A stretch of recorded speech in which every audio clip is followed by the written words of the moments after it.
کہ اگر کہیں بات رہ نہ جائے ایک قطع کلامی کی مدد چاہوں گا مفتی صاحب، یہ جو نکاح والا معاملہ ہے یہ اس حوالے سے کیا حکم ہے؟ جیسے انہوں نے ابھی پوچھا کہ کیا ہمارا نکاح کا جو حق ہے، انہوں نے جو بات کی ہے نا، اس سے پہلے بھی ہوئی تھی، اس سے پہلے بھی ہوئی تھی اور یہ دوبارہ دہرائی گئی، اس پر ذرا کامنٹ کر دیں۔ رین شریف نے بھی بات کی نکاح کے حوالے سے یہ ہے، جیسے میں نے بالکل شروع میں بات کہی ہے، جو مردوں سے مشابہت رکھتے ہیں وہ مرد ہیں اور وہ عورتوں کے ساتھ نکاح کر سکتے ہیں، جو عورتوں سے مشابہت رکھتے ہیں وہ مردوں سے نکاح کر سکتے ہیں، اور جو دونوں کیٹیگریز میں نہیں آتے پھر وہ ظاہر نکاح کے قابل ہی نہیں ہے، وہ نکاح بھی نہیں کر سکتے ہیں۔ اور مطلب یہ ہے کہ نہ وہ مرد ہیں نہ وہ عورت ہیں، نہ مردانگی ان کے اندر ہے نہ زنانہ پن ان کے اندر ہے، دونوں چیزیں نہیں ہیں، نہ ہی ہے نہ شی ہے، کچھ بھی نہیں ہے۔ یہ خواجہ سرا کیا بات کر رہے ہیں؟ تیسری جو قسم ہے اس کو ہماری زبان میں تو مطلب آپ صاف صاف یہ کہنا چاہتے ہیں کہ ہم لوگوں کو حق نہیں ہے کہ ہم دیکھیں نا، یہ مفہوم تو یہ غلط خود آپ نے ابھی کہا ہے نہ ہی ہے نہ شی ہے، یہ بات تو وہیں پر پرومیننٹلی ظاہر ہوتی ہے نا۔ پھر آپ یہاں پر جو ایک بھائی نے بات کی ہے جو ابھی لائن پہ تھے کہ وہاں پر کے پی کے اندر ہمارے خلاف اعلان ہوئے، اچھا بات خود انہوں نے کلیئر کر دی ہے، ان کے خلاف نہیں ہوئے، محترمہ ہے، اچھا محترمہ ہے، ان کے خلاف اعلان نہیں ہوئے، اعلان اس بارے ہوئے کہ وہاں جا کے ناچ ڈانس گانے نہیں کرنے۔ میں بھی بالکل یہی کہتا ہوں کہ عزت کے ساتھ ان کو روزگار فراہم کیے جائیں، وقار کے ساتھ یہ کھائیں، حلال کے ساتھ یہ کمائیں اور حلال کے ساتھ یہ کھائیں۔ ڈانس فنکشن وغیرہ کے لیے وہاں سے دعوتیں آتی ہیں، وہاں اپنے شادیوں کے پروگرامز میں بلاتے ہیں خواجہ سرا کو پرفارمنسز کے لیے، ٹھیک ہے، یہ تو ہم لوگوں کی ڈیسیژن نہیں ہوتا کہ ہم لوگوں نے خود اپنے ایک انجوائمنٹ کے طریقے سے جا کر ڈانس کرنا ہے۔ ظاہر سی بات ہے، میں نے وہی شروعات میں کہا تھا کہ ہر کسی کو پیٹ کرتی ہیں، ہاں ڈیفینیٹلی ہر کسی کو پیٹ لگا ہوا ہے، ہر کسی نے ظاہر سی بات اپنا روزگار چلانا ہے۔ اگر اپنا لیں تو یہ کیا ہی بہتر ہوگا۔ یہ جو ابھی بات ہوئی تھی نا، اچھا نایاب صاحب کو ذرا شامل کر لیں۔ جی فرمائیے گا۔ جی اگر مجھے آپ میری بات مکمل کرنے دیں تو آئی تھنک کہ میں جی ضرور کیجئے تو رکھ سکوں بات کو مکمل طریقے سے۔ تو دیکھیں جو میں علماء کے کردار کی بات کری تھی، تو علماء کا کردار جو ہے وہ بہت منفی رہا ہے خواجہ سراؤں کے حوالے سے۔ میں اس کی مثال میں نے اسی طریقے سے دی کہ ان لوگوں نے جو ٹرانسفوبیا ہے وہ اتنے میسیو لیول کے اوپر شروع کیا کہ جس کی میں ایک چھوٹی سی مثال یہ کھیتی والا معاملہ، اور اس کے بعد جب کچھ فتوے آئے اس قانون کے بارے میں جو کہ قانون خواجہ سراؤں کے لیے منسوب کیا گیا تھا، اور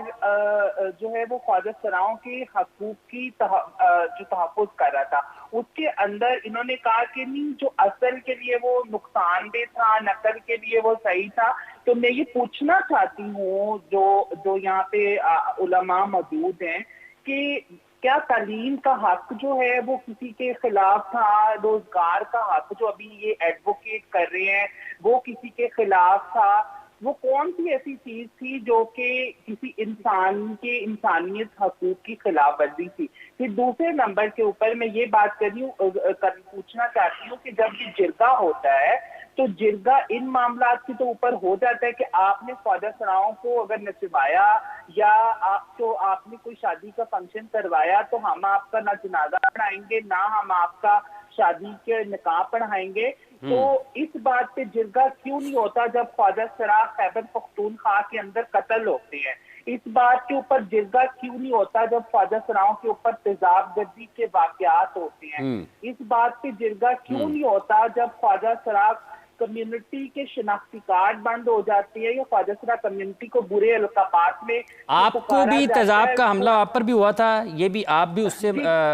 بچ کے دوبارہ؟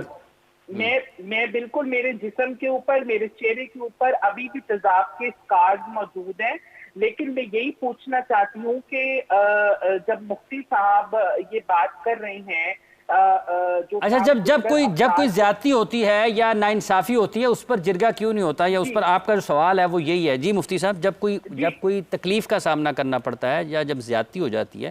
اس پر جرگہ کیوں نہیں ہوتا، اس پر کوئی اکٹھ کیوں نہیں ہوتا؟ دیکھیں، جہاں تک مسائل کا تعلق ہے تو اس ملک کے اندر تو بہت سارے ایسے مسائل ہیں کہ جن کے اوپر نہ تو آواز بلند کی جاتی ہے نہ ہی ان کے بارے میں کوئی احتجاج ہوتا ہے۔ میں ذرا اس بات کو کلیئر کر دوں جو انہوں نے ابھی کی، کے پی کے اندر جو اعلان ہوا تھا، میں نے وہ اعلان پڑھا بھی تھا، سنا بھی تھا، اس کے بارے میں تحقیق بھی کی کہ اصل وہ وجہ تھی کیا۔ اس جگہ کے رہنے والے علماء کا یہ کہنا تھا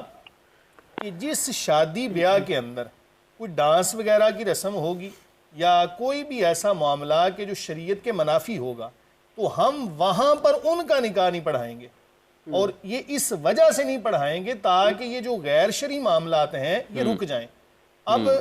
بھلے سے وہاں پہ جا کے کوئی ڈانس وغیرہ کا معاملہ کوئی خواجہ سرا کرے، بھلے سے وہاں پر کوئی مرد حضرات کریں، بھلے سے وہاں پر خواتین جا کے یہ معاملہ کریں، تو ایک غلط کام کی روک تھام کے لیے اچھا اس کا جنس کے ساتھ تعلق نہیں ہے؟ اس کا جنس کے ساتھ کوئی تعلق نہیں تھا۔ آپ کا یہ ماننا ہے وہ جو اعلان تھا اس کا جنس کے ساتھ تعلق نہیں تھا؟ جنس کے ساتھ اس کا کوئی تعلق نہیں، وہاں پر صرف یہ تھا کہ کوئی بھی غیر شرعی کام۔ جی نایاب صاحبہ کو شامل کر لیں۔ جی فرمائیے گا نایاب۔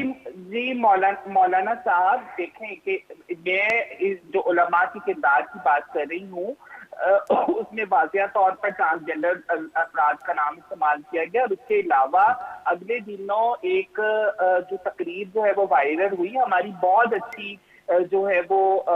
فنکارہ ہیں، ہم خواجہ سرا کمیونٹی سے ان کا تعلق ہے، مہک ملک صاحبہ، ٹھیک ہے، ان کے بارے میں مولانا صاحب اپنی تقریر کے اندر ایک استعمال کر رہے ہیں کہ جی آپ نے جب مہک ملک کو آپ بلا کے فنکشن کراتے ہیں تو آپ اس کے اوپر نوٹ نچھاور کر دیتے ہیں، اور جب آپ کسی مولوی کو بلاتے ہیں تو آپ پیسے نہیں دیتے، تو اس طرح کی جو نہیں، کل پرسوں تو گزشتہ دنوں تو ان کو کسی پولیس کے ایک فنکشن میں بھی بلایا ہوا تھا، مہک وہاں پہ بھی تھی میرا خیال ہے۔ تو جو علماء جو ہے نا they are obsessed majority of them with خواجہ سرا کمیونٹی۔ اچھا ناؤ یہ وہ مثالیں ہیں جس کی وجہ سے علماء کا ایسا کردار ہے جس کی وجہ سے ہم بھی بات کرنے سے ڈرتے ہیں۔ پھر آپ کو میں بتاتی چلوں کہ جو یہ ابھی ڈر کے بات کر رہے ہیں، اتنا ہم بیٹھ کے سن رہے ہیں ماشاءاللہ بول رہے ہیں، اب یہ ڈر کے بات کر رہے ہیں۔ دیکھیں جہاں تک تعلق، اچھا ریم صاحب، ریم نے بھی جوائن کیا دوبارہ۔ جی اسلام، آپ سن رہی ہیں؟ جی اچھا بتائیے گا یہ واقعتاً آپ ان کی دو تین چیزیں آئی ہیں، ان کے جواب لے لیں۔ بالکل ہوں گے، جواب لے لیں، کامنٹ لے لیں۔ آپ بھی یہ چونکہ آپ 3 لوگ ہیں، 2 مفتیان کرام ہیں، آپ کا تو سب کا ہم کوشش کر رہے ہیں ویسے کہ جماعت اسلامی کے جو ذمہ داران ہیں ان سے بھی بات کریں۔ ابھی تک کی جو اطلاعات ہیں وہ کوئی میٹنگ وغیرہ ان کی چل رہی ہے، لیکن کوشش کریں گے کہ چونکہ آپ نے ان کا نام لیا ہے اور ان کی اگر آپ کے حوالے سے کچھ خاص قسم کی حکمت عملی یا پالیسی ہے تو اس کے اوپر بات بھی کی جائے اور ان کا موقف بھی اس پر لیا جائے تاکہ وضاحت آئے اور معاملات آگے بہتر انداز میں بڑھیں۔ ابھی آپ کو لگتا ہے کہ جو KPK کا واقعہ جس کا ذکر کیا جا رہا ہے وہاں پر خالصتاً صرف آپ لوگوں کو نشانہ بنایا گیا یا آپ کا ذکر کیا گیا، جیسا کہ ابھی مفتی صاحب نے کہا کہ ایسا نہیں تھا، وہ جنس سے ہٹ کے ایک ان کا بیان تھا؟ بالکل میں یہ سمجھتی ہوں کہ وہ ہرگز بھی صنف کے تضاد کی بات تھی۔ دیکھیں جنس اور صنف 2 علیحدہ لفظ ہیں، جنسی طور پہ مختلف لوگ اور صنفی طور پہ مختلف لوگ، یہ دونوں ہی طرح کے لوگ جو ہیں وہ شکار رہے ہیں مختلف حلقوں کا، جیسے کہ میں نے پہلے بھی یہ حلقہ لفظ استعمال کیا ہے۔ تو میں یہ سمجھتی ہوں کہ دیکھیں آپ کے مرد اور آپ کے خواتین جب مہندیوں پہ سیلیبریٹ کرتے ہیں اور رقص کرتے ہیں اور ڈانس کرتے ہیں تب تو آپ ایسے نوٹسز نہیں دیتے، تب تو آپ کو خیال نہیں آتا کہ ملک کے اندر جو ہے وہ ہم نے فحاشی روکنی ہے۔ ہمارے بیچارے خواجہ سرا اپنے پیٹ کو پالنے کے لیے جو ہے وہاں جا کے کھڑے ہوتے ہیں، آپ فٹافٹ جو ہے وہ یہ کہہ دیتے ہیں کہ خواجہ سرا لوگوں کو ٹارگٹ کیوں ہم مارجنلائز ہیں، اس لیے کیوں ہمارے پیچھے جو ہے وہ آج سے پہلے حکومت نہیں کھڑی تھی تو اس لیے کیوں ہمارے پاس جو ہے وہ کیا ماں باپ کا ساتھ نہیں ہے تو اس لیے ہم آسان ٹارگٹ آپ کو نظر آتے ہیں۔ میں بالکل سمجھتی ہوں کہ جنس کی بنیاد کے اوپر یہ تضادی نوٹس صرف اس ایک نوٹس نہیں ہے، there are plenty of the things جو ہم آپ کو اس پہ انگلیوں پہ گنوا سکتے ہیں جو انہوں نے۔ ٹھیک ہے، آگے بڑھتے ہیں۔ جو آپ نے گھر والوں کی بات کی یہ بھی ایک اہم مسئلہ ہے، یہ بھی اہم مسئلہ ہے۔